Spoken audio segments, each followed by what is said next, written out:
Grabe, SB19 onesie merchandise. Bawat labas, sold out agad.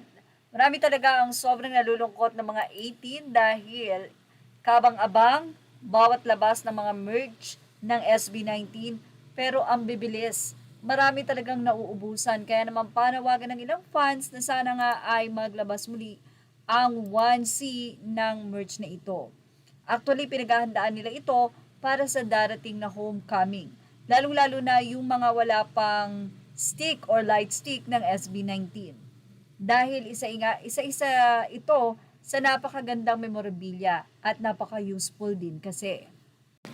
Narito naman ang nasabing Spotify update mula sa Spotify team for SB19 Facebook Daily Spotify Streams Update.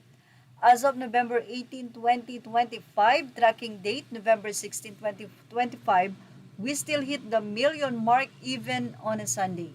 18, can we bounce back and bring them back into the top 50? Let's stream harder, shall we? 18. Yan ang panawagan ng SB19 Spotify team from SB19. Samantala, mula sa Billboard PH, from topping pop hit by hashtag Cup of Joe to emotionally charged anthems by SB19. We're witness a whirlwind year for music. Here with Billboard Philippines, you have chance to share your voice in spotlighting what song defined 2025 for you. Cast your vote and let your voice be heard in this pivotal and definitive moment. The poll can exclusively be found on at makikita nga po yan sa Facebook ng Billboard PH. So, pwede po kayong mag-vote kung alin po bang mga kanta ang sa palagay nyo ay talaga namang nakaka-touch.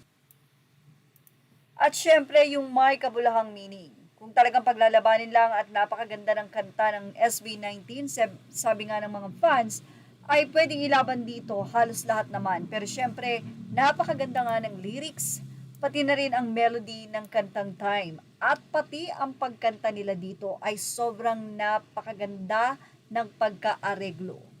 Samantala, narito naman ang isang kwento ng isang fan na si Angela Terrible. Aniya PTPA, ganap nung first night sa rally sa Quirino Grandstand.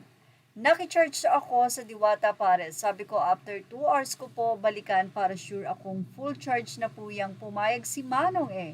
Di iniwan ko nung bumalik ako at kinukuha ko na madami ng nakahilerang CP na nakacharge. Dahil mga same unit yung CP ko, di ko sure kung alin ang akin doon. Sabi ko, kuya, pwede patingin ng wallpaper niyan. Tinuro ko sa kanan, ay hindi po sa akin yan. Tapos yung kasunod, hindi din po yan, parang tamang duda na si kuya sa akin. Tiningnan lahat, walang CP na mukha mo ang wallpaper. Sabi sa akin, hala, kuya, asawa ko po ang wallpaper ko, yung gwapo. Sabi ko, tapos inabot sa akin yung isa phone. Sabi, eto lang ang nakita ko. Yan ba? Sabi ko, ay yan nga po. Sabi ni kuya, sige nga buksan mo ang password kung asawa mo yan. Nilagay ko, aba, ayaw maniwala ni kuya. Napaka-pogi daw ng asawa ko. Anyway, yan ang ating showbiz top update. Images are all credit to the rightful owners. Thank you for watching. Please like, share, and subscribe.